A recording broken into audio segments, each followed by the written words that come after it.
Bem, gente, então vamos lá, né?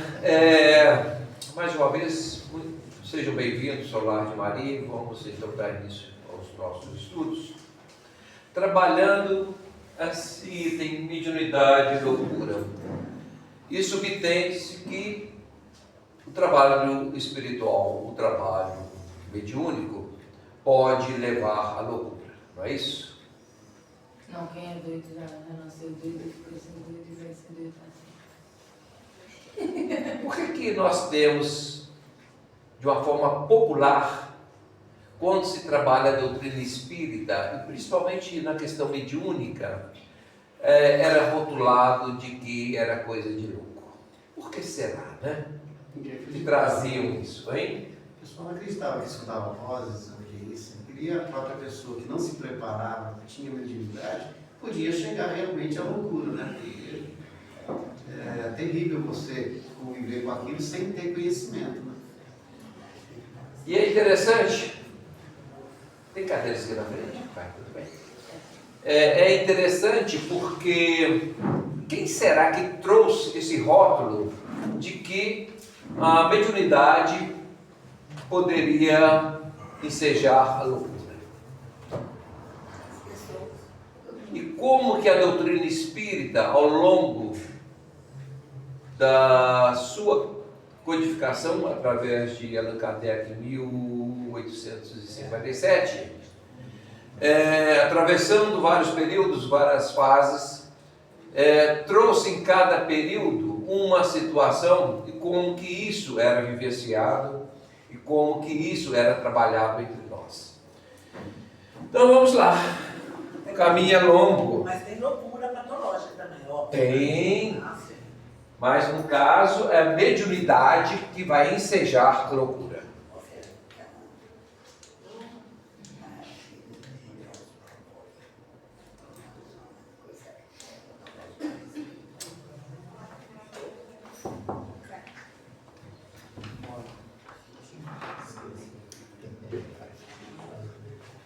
Milagre não existe, né? Tem que ligar o negócio aí, tá? Milagre não existe.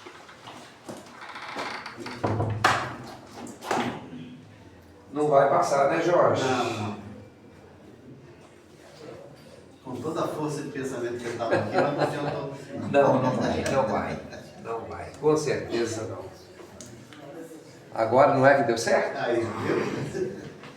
Bom, quem é que proporcionou esse rótulo, que trouxe para nós que a mediunidade ensejava loucura? Nada mais, nada menos do que a própria medicina. A psiquiatria, por volta de 1940, construiu o conceito de loucura espírita, interpretando as experiências mediúnicas, aqueles então que tinham algum tipo de mediunidade, aqueles que ouviam vozes, aqueles que escutavam, aqueles que de alguma forma se apresentava a sua mediunidade, ao manifestarem, eles eram automaticamente rotulados como loucos. Pode internar que é louco. Pode internar que é louco.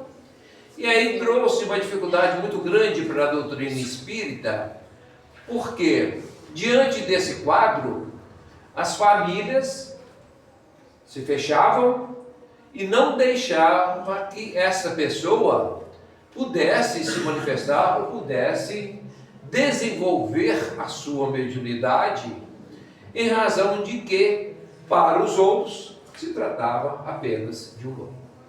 Tá? Então, essa situação, ela iniciou-se, em termos de Brasil, a partir do século XX, até mais ou menos metade do século XX, trazendo um grande prejuízo para a doutrina espírita e para o seu crescimento, o seu desenvolvimento. Por quê? Era um comportamento do qual, além da Igreja Católica, que exercia uma pressão enorme contra a doutrina espírita, ainda havia essa questão médica, onde se combatia a doutrina espírita. Por quê? Nós sabemos que, em grande parte, a nossa ciência ela foi construída dentro do materialismo. E como era uma questão de natureza espiritual, ela não comportava experimentos maiores. A própria ciência lutou contra, né? Em dado momento, né? Sim. Né? Então isso trouxe para a doutrina, durante bastante tempo, um prejuízo muito grande. Para alguns psiquiatras, a frequência às sessões espíritas, especialmente a do baixo espiritismo, que assim eles eram denominados, né? Era vista como causa ou agravante de transtornos mentais. Por que baixo espírito?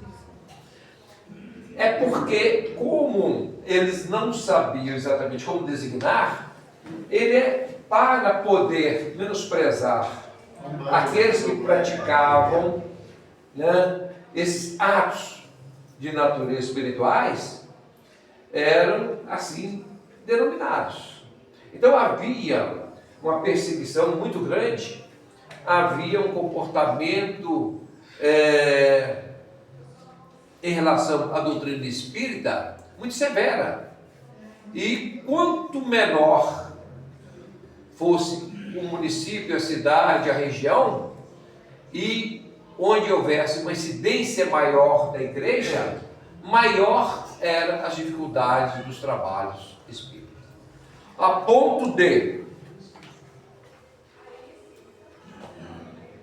teses e artigos médicos da época, principalmente no sudeste do Brasil, classificavam a mediunidade como uma forma de loucura espírita e defendiam a necessidade de combatê-la, inclusive através do governo, através dos municípios. Olha que ponto que se deu o desenvolvimento da doutrina espírita no Brasil nessa época. Os próprios perseguidos em tal época, né, os cristãos, eles próprios perseguindo os espíritas. Né? Tudo isso em função de quê? Nada mais, nada menos do que uma ignorância religiosa.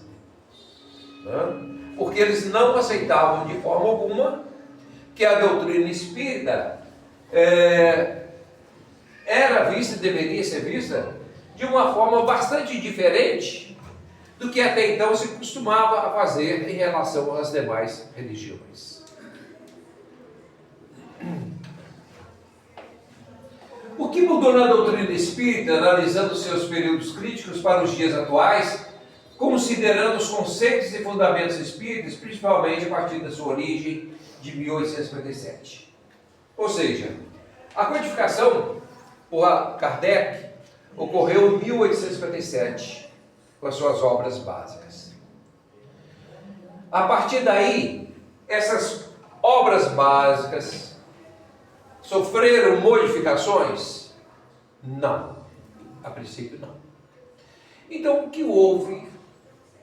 O que foi que ocorreu para que, em determinada época, a humanidade ou a população ou aquela comunidade em si tinha comportamentos diferentes em relação à doutrina espírita? A evolução, né? Não deixa de ser. A evolução nossa e Aí que nós vamos... Quer fechar a cara de vento? Isso é para fechar, quero. Às vezes vai estar vendo muito vento aí. Isso é verdade. Aí que está a questão. Por quê? Será que, a partir de Kardec, por ano de 1900, 1920, final de 1800 e pouco, até 1940, 1950, no Brasil, será que houve evolução? E é isso que nós vamos acompanhar. Veja só, Allan Kardec, embora não fosse um cientista no sentido moderno, ele trabalhava a questão da doutrina espírita como um fator de experimentação. Além de educador filósofo, ele tinha uma observação muito intensa a respeito dos fenômenos que ocorriam em função da doutrina espírita. E aí a gente vê, em 1869 foi o desencarne dele. Ou seja, em 1857, iniciou o processo das codificações. Poucos anos depois, ele veio desencarnar, que foi em 1869. A partir desse tempo, as codificações permaneceram e aí vieram outras pessoas para dar continuidade a esse trabalho. E quem foram essas pessoas que começaram a desenvolver esse trabalho e qual era o potencial dessas pessoas e o que eles representavam na sociedade? Esses estudos, gente, nós dividimos em duas partes. Hoje nós vamos trazer, em relação o que nós estamos comentando a respeito da doutrina, no seu aspecto histórico, principalmente, quais as instituições hoje que abraçaram a doutrina espírita, e no próximo estudo nós vamos comentar o resultado dessas pesquisas. Então vamos lá. A doutrina espírita codificada por Kardec se fundamenta em 3 pilares: ciência, filosofia e religião. A integração desses pilares é o que torna uma proposta de entendimento do mundo da vida ser tão abrangente para todos nós. Muito bem. A doutrina espírita trabalha uma abordagem de observação e experimentação dos fenômenos espíritas para alcançar um resultado. Kardec, ele não disse que os trabalhos dele eram de experimento, de observação? Por quê? Não havia outra forma, até então, de trabalhar essas questões em função do que o que se apresentava eram elementos totalmente estranhos à matéria. Por quê? Nós estamos falando de espíritos, de almas, e nós estamos falando de componentes energéticos que vão resultar nos fenômenos. Então, que tipo de laboratório, que tipo de equipamento na época poderiam ser utilizados para poder trabalhar essas questões, principalmente em função dos fenômenos mediúnicos? É igual os antigos, psicologia, Freud, tudo mais. Eles também não tinham aparelhos, eles eram observação. É tudo observação de deduções. Aí observava, por isso que existe uma psicologia do desenvolvimento. As crianças, todas as crianças de todos os mundos se comportam com certas coisas em qualquer lugar do planeta. Era o que tinha na época, né? Observado. Aí foi anotado. E aí observado, anotado. Só que, naquela época, a medicina não queria esse tipo de insight, de pesquisas. Eles queriam os resultados mais práticos de forma materializada. E não havia como, e não tem como, proceder dessa forma. Kardec utilizou esse método científico da época para coletar, comparar e analisar os depoimentos e experiências buscando padrões, leis e consistências na comunicação com os espíritos. Ou seja, quando ele teve essa percepção, essa observação, Kardec, então, após coletar, comparar e analisar, ele começou a entender que as leis que regiam, ou que regem o mundo espiritual, não é e nem poderia ser as mesmas leis que regem a nossa matéria. E aí ele começou, então, a desligar das questões de ordem material para poder se fixar dentro de um aspecto que permitisse com que a sensibilidade, né, e as manifestações se fizessem. Por quê? Kardec também não era médium. Não.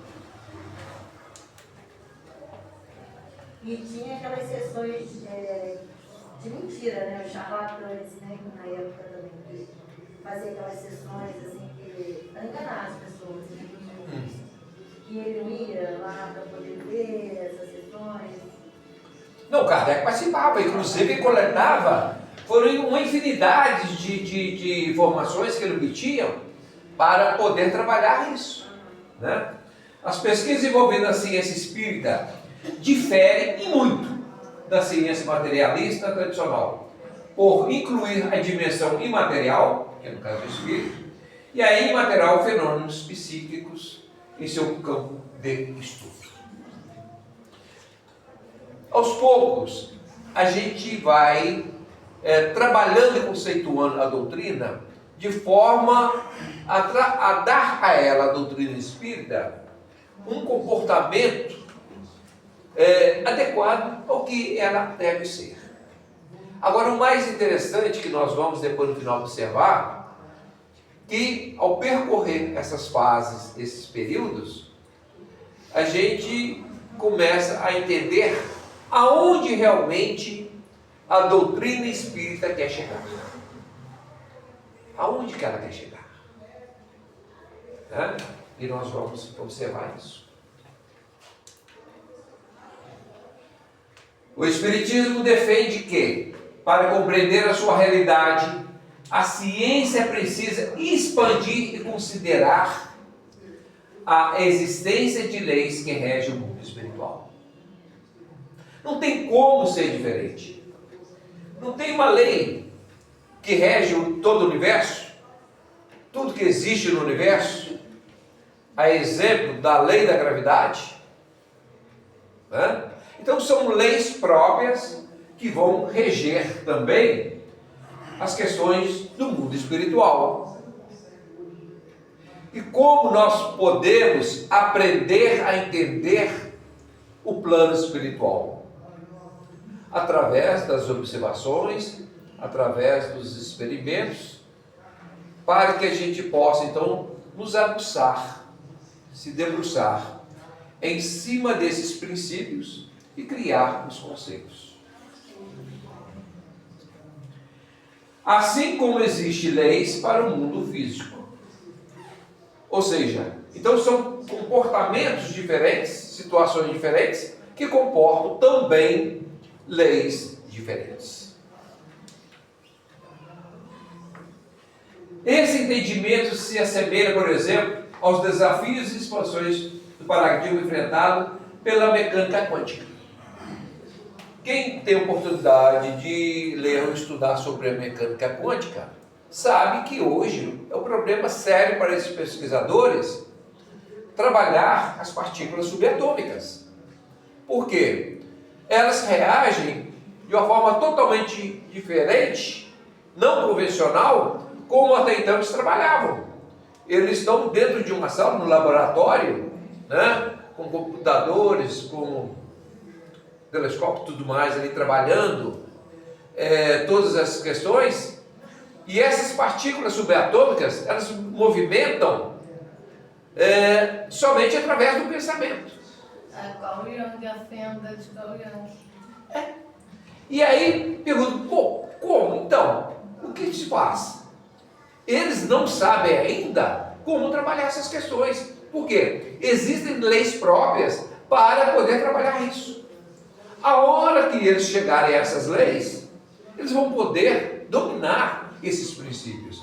Aqui também não é diferente. O mundo espiritual tem as suas leis próprias, que devem ser observadas. E é isso que nos remete. Ora, e quem são os espíritos? Somos nós, amanhã após o encarno.